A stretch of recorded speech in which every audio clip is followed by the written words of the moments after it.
Student, question 4 আমাক কি দিছে এইটো এবাৰ আমি চাও ইয়াত কৈছে the number of domestic animals kept by 5 families of a village are as follows আমাক তলত দিয়া আছে যে ডমেষ্টিক এনিমেলস মানে কি পোহনীয়া প্ৰাণী বা পোহনীয়া জন্তু এটা গাঁৱৰ 5টা পৰিয়ালে পোহা পোহনীয়া প্ৰাণীৰ তালিকা আমাক তলত দিয়া আছে চোৱা নেম অফ দ্য হোষ্ট যিজনে পোহে হয় নে নহয় হোষ্ট মানে কি যিজনে পোহে গৰাকী মানে সেই জন্তুবোৰৰ গৰাকী এজনৰ নাম হ'ল Budhin number of domestic animal আৰু তোমাৰ পোহা জন্তুৰ কি সংখ্যা বুধিন নামৰ মানুহজনে কি কৰে 10টা পোহনীয়া জন্তু পালে আকৌ কণমাই নামৰ গৰাকীজনে কি কৰে 8টা পোহনীয়া জন্তু পালে এতিয়া চোৱা গমচেং নামৰ মানুহজনে 5টা পোহনীয়া জন্তু পালে বা পোহে নাজমাই কি কৰে 8টা পোহনীয়া জন্তু পোহে আকৌ নিচাই কি কৰে 11টা পোহনীয়া জন্তু পোহে আচ্ছা তাৰপিছত আমাক কি কৈছে now consider any symbol and represent the chart with a pictograph কি কৈছে যে আমাক এতিয়া যিকোনো এটা প্ৰতীক সব সিম্বল মানে কি হয় প্ৰতীক লৈ এটা আমাৰ কি বনাব লাগে এটা আমাৰ পিক্টোগ্ৰাফ বনাব লাগে মানে কি চিত্ৰলেখ তোমালোকে তো হবলা এইটো যেটো আমাৰ ইন্ট্ৰোডাকশন ভিডিও আছিল তাততো বুজি পাইছা যে পিক্টোগ্ৰাফ কি হয় পিক্টোগ্ৰাফ মানে এনেকুৱা এটা গ্ৰাফ সো আমাৰ কোৱেশ্চন 4 ত যে আছে য'ত নেকি আমি টেলিমাৰ্কত যে এটা এক মানে এটা আজ দিয়া বুজাইছিলো হয় নহয় কিন্তু ইয়াত আমি এটা ছবি দি বুজাম বুজিছানে এটা ছবি দি আমি বুজাম এতিয়া চোৱা ইয়াত কিন্তু আমি কি কৰিম পিক্টোগ্ৰাফ মানে চোৱা চিত্ৰলেখ মানে কি যিটো বস্তু বুজাবা তাৰ এটা চিত্ৰ দিবা এনেকুৱা মানে কৈছে also answer the following questions তো প্ৰথমে আমি কি কৰিব লাগিব এই পিক্টোগ্ৰাফটো আমি বনাব লাগিব আফটাৰ দ্যাট আমি এই আনসাৰবোৰ দিম চোৱা এই আনসাৰবোৰ বহুতেই সহজ কি কৈছে which family has the highest number of animal কোনটো ফ্যামিলিৰ হাইয়েস্ট নাম্বাৰ অফ এনিমেল আছে কোৱাচোন এইটো হ'ব আমাৰ কি নিশাৰ ফ্যামিলিৰ হয় নহয় নিশাৰ ফ্যামিলিৰ হাইয়েস্ট নাম্বাৰ অফ এনিমেল আছে সিম্পল আমি এনেকৈ আনসাৰ দি গৈ থাকিম কিন্তু ইয়াৰ আগতে যেটো আমাৰ পিক্টোগ্ৰাফ বনাব লাগে we need to do that first okay তো চোৱা তোমালোকে মই বনাই আছো চোৱা মই ইয়াত এটা তালিকা বনাইছো এতিয়া আমি কি কৰিম নামকৰণ কৰিম ন চোৱাচোন ইয়াত আমি প্ৰথমে দিও যে ইয়াত কি হ'ব name of the host name তোমালোকে ন কাট পেন্সিলেৰে সুন্দৰকৈ বনাই লবা নেম অফ দ্য হোষ্ট তাৰ পিছত কি হ'ব ইয়াত হ'ব আমাৰ পিক্টোগ্ৰাফ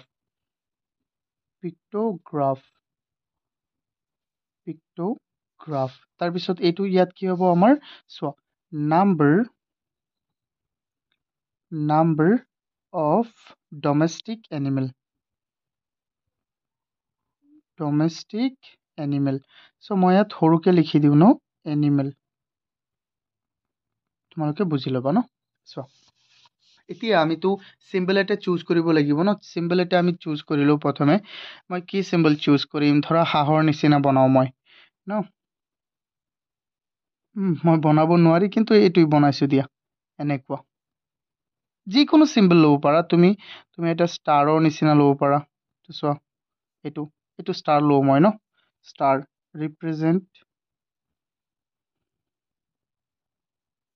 represent one domestic animal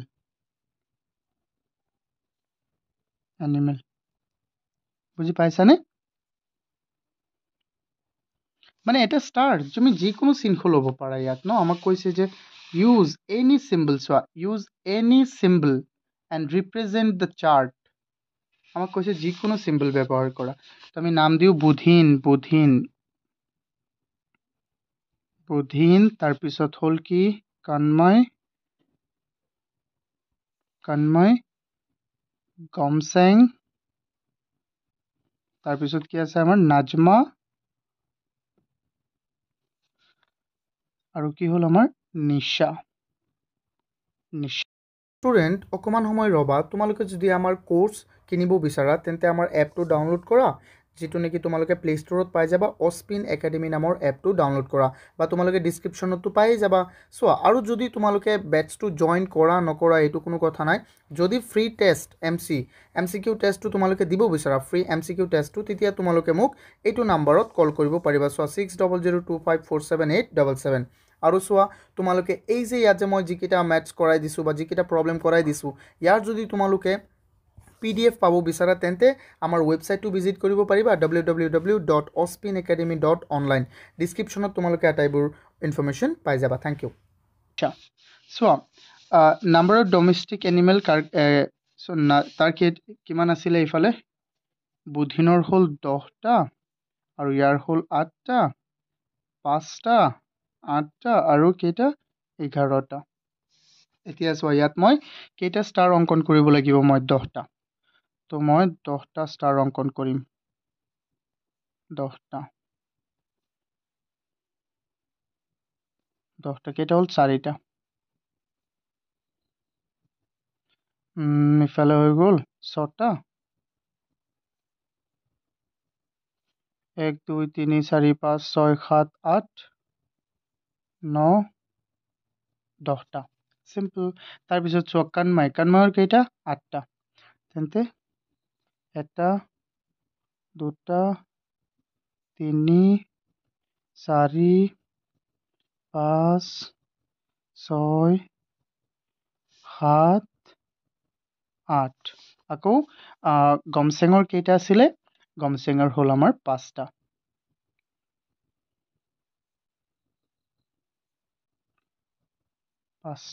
চ' তোমালোকে যিকোনো চিম্বল ল'ব পাৰা ন তোমালোকে যি কুকুৰাৰ চিম্বলটো বনাব পাৰা দেন বনাই ল'বা কৈ বাত নেই হৈ যাব তো নাজমাৰ কেইটা 8টা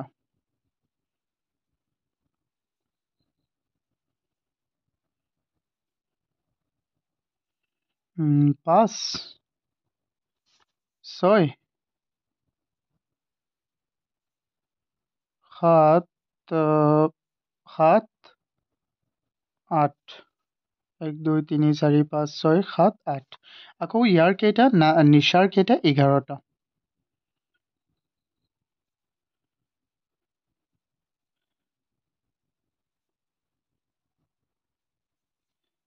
5টা 6টা 7টা 8টা 9টা 10টা তাৰপিছত 11টা হৈ গ'ল চোৱা আমি এনেকৈ বনাই দিছোঁ ঠিক আছে এতিয়া জাষ্ট আমি কি কৰিম আনচাৰ কৰিম প্ৰতিটো কুৱেশ্যনৰ আমি আনচাৰ কৰিম ন চোৱা আমাক কুৱেশ্যনকেইটা কি দিছে লুক এট দ্য কুৱেশ্যন নাও চোৱা কুৱেশ্যনকেইটা আমাক দিছে which family has the highest number of animals তো আমি কি লিখিম কোৱাচোন এৰ আনচাৰ এইটো কি হ'ব নিশা হয়নে নহয় তেন্তে আমি ইয়াত লিখিম Nisha's family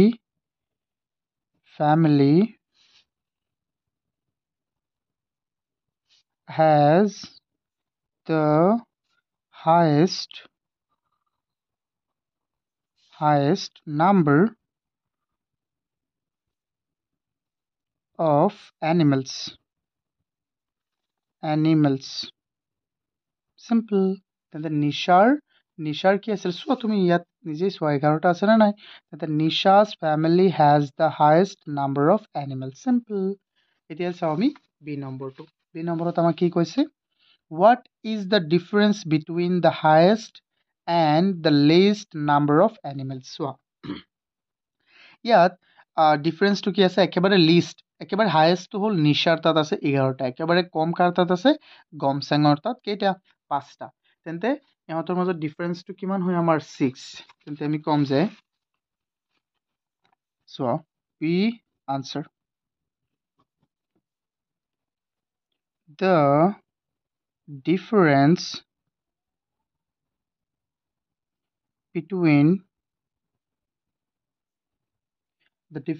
between the highest and the least number of animals equal কিমান হয় আমাৰ এটো হল আমাৰ 6 বুজি পাইছা নে কেনেকে সো নিশাৰ তাত আছে 11টা আৰু গমচেঙৰ তাত আছে 5টা তেতে ইহঁতৰ মাজত ডিফাৰেন্সটো কিমান তো 11 - 5 that means 6 simple I hope এটো তোমালোকে বুজি পাইছা ন এতিয়া চাও আমি নেক্সট কোৱেশ্চনটো ইয়াত কি কৈছে যে which family have না এটো সি নম্বৰটো ন সি নম্বৰটো চোৱা how many more animals Nisha has than Gomsing মানে নিশাৰ তাত গমচেঙতকৈ কেইটা কিমানটা বেছি এনিমেল আছে তো আমি কি লিখি দিম ইয়াত আমি ইয়াত লিখি দিম যে নিশাৰ কেইটা কেইটা আছে 6টা আছে হয় না নহয় নিশাৰ তাত আছে 11টা নিশাৰ তাত আছে 11টা গমচেঙৰ তাত আছে 5টা এতে আমি লিখিম কি 6 more animal have Nisha than গমচেং এনেকে লিখি দিম সুন্দৰকৈ যে নিশাৰ তাত গমচেঙতকৈ 6টা বেছি এনিমেল আছে তো আমি ইয়াত লিখিম সিৰ answer 6 more animals Nisha has than Gomseng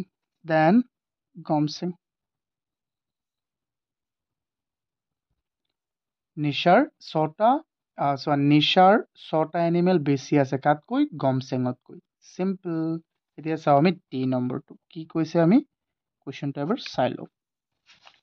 ইয়াত কৈছে আমাক which families have more than 5 number of animals so কৈছে 5টাতকৈ বেছি প্ৰাণী কাৰ ঘৰত আছে কোনটো পৰিয়ালত আছে তো চোৱা এবাৰ 5টাতকৈ বেছি ইয়াতটো 5টাতকৈ বেছি কৈছে মানে 5টা থাকিলে নহব তেন্তে 5টাতকৈ বেছি আছে বুদিনৰ কনমায়ৰ গমচেং নহব কিন্তু কিয় কাৰণ 5টাতকৈ বেছি 5টা নহয়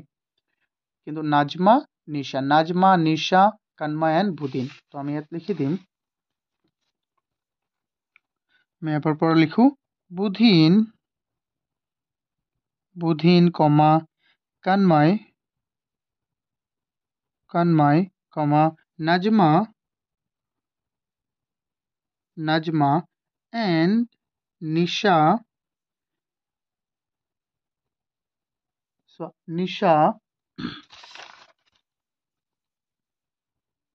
Nisha's family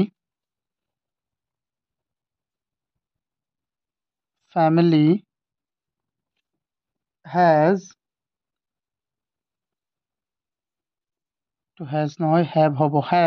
more than কি হব 5 animals simple so I hope তোমালোকে কিটা বুজি পাইছা উত্তৰবোৰ এবাৰ চোৱা সুন্দৰকৈ উত্তৰবোৰ এবাৰ চালেই তোমালোকে আটাইবোৰ বস্তু গম পাই যাবা ন যদি কিবা ডাউট থাকে মোক জনাবা আৰু আমাৰ লাইভ ক্লাছটো থাকিবা আৰু চোৱা নাম্বাৰটো যদি নাই মোৰ তেতিয়া এইটো নাম্বাৰ লৈ লোৱা এনেওতো এপত তোমালোকে নাম্বাৰটো পাই গৈছা হ'বলা আৰু আমিতো লাইভ ক্লাছত সবেই থাকা নাই লাইভ ক্লাছত বহুত ষ্টুডেণ্ট নাথাকে মই চাওঁ তো লাইভ ক্লাছটোত থাকিবা তেতিয়া আমি আৰু বহুত সুন্দৰকৈ আগবাঢ়ি যাব পাৰিম ন আৰু আমাৰ MCQ টেষ্টবিলাক দি থাকিবা